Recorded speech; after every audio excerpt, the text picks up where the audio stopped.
Ek groet julle vriende. Vandag luister ons na Kolossense 1 vanaf verse 13 tot 20. God het ons uit die mag van die duisternis gered en verplaas na die koninkryk van sy geliefde Seun, deur wie ons bevryding, die vergifnis van sondes ontvang het. Die Seun is die beeld van die onsigbare God, die eersgeborene oor die hele skepping. Want deur hom het God alles geskep, alles in die hemel en op die aarde, die sigbare en die onsigbare dinge. Of dit koninklike of heersende magte, owerhede of gesagvoerders is, alles is deur hom en tot hom geskep. Hy het voor alles bestaan en in hom hou alles stand. Hy is die hoof van die liggaam, die kerk. Hy is die oorsprong, die eersgeborene uit die dood, sodat hy in alles die eerste plek kon inneem. Want God het dit goed gevind om die hele volheid in hom te laat woon, en om deur hom alles, ja alles op aarde en in die hemel, met homself te versoen, deurdat hy vrede gebring het deur sy bloed aan die kruis. Dit was Kolossense 1 vanaf verse 13 tot 20 uit die woord van die Here. In die vorige oordenking het ons gesê dat wanneer ons die brief aan die Kolossense lees, is dit soos om na 1/2 van 'n gesprek te luister. Ons hoor wat Paulus vir die Kolossense sê, maar ons hoor nie wat hulle vrae en probleme was nie.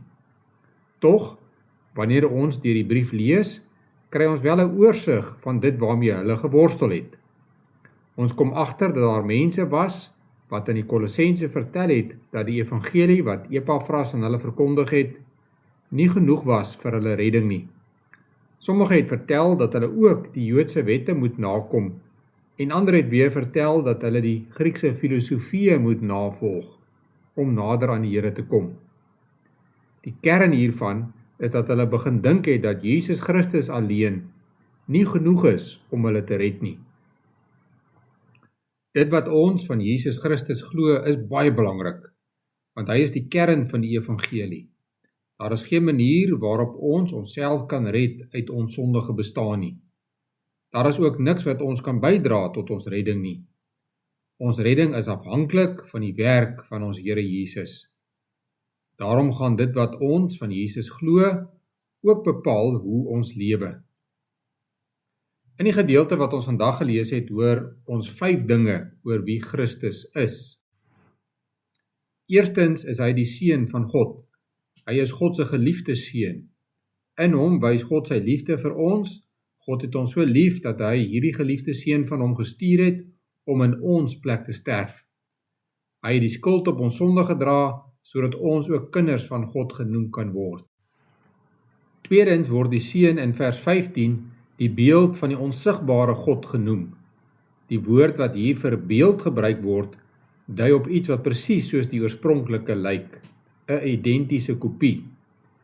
Jesus het God dus vir ons sigbaar gemaak. Jesus lyk presies soos God, want hy is self God. Hiermee bedoel ons natuurlik nie dat God soos 'n mens lyk nie. Dit gaan oor wat Jesus doen en sê. Dit gaan oor sy wese en nie sy uiterlike voorkoms nie. Derdens hoor ons dat hy die eersgeborene oor die hele skepping is. Dit beteken 3 dinge. Dit beteken dat hy belangriker is as enige iets wat geskep is. Dit beteken dat hy self nie geskep is nie, en dit beteken dat hy regeer oor die skepping. Dan hoor ons in vers 16, deur hom het God alles geskep. Dit is die 4de punt. Hy regeer nie net oor die skepping nie, hy is die skepper. Hy was reeds daar voor alles gemaak is, en deur hom het God alles geskep. In vers 17 hoor ons ook, in hom hou alles stand. Behalwe dat hy alles geskep het, onderhou hy dit ook. Hy gee daagliks aan ons lewe en alles wat ons nodig het om hom te dien. Laastens hoor ons wat sy verhouding met gelowiges is. Vers 18. Hy is die hoof van die liggaam, die kerk. Christus is die hoof van die kerk en die gelowiges is die liggaam. Ons is die arms, bene, oë en ore van die kerk. Wanneer ons hierdie dinge van Jesus weet, moet dit ons lewe verander. Ons moet lewe soos kinders van God, wat Jesus goed ken. Ons moet lewe soos mense wat deur sy liefde gered is, en daarom deel gemaak is van sy kerk. Ons moet lewe volgens die instruksies van ons hoof, skepper en regeerder, wat self waarlik God is. Dit is Jesus Christus. Kom ons bid saam. Ons Hemelse Vader, ons sê vir U dankie dat ons U kinders kan wees, dat U ons gered het deur Jesus Christus, en dat die Heilige Gees ons lei om soos nuwe mense te leef. Ons bely ons sondes vir U, ons bely dat ons nie altyd soos nuwe mense leef nie, en dat ons baie keer aan U ongehoorsaam is. Ons vra dat U ons daarvoor sal vergewe.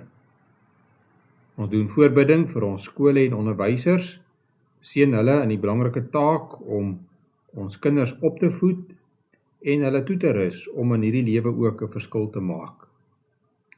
Ons dankie vir reën wat daar op verskillende plekke in ons land geval het. Dankie dat U ons genadig is. Ons vra dat U ook nog verder vir ons sal voorsien. Ons bid hierdie dinge deur U groot genade alleen. Amen.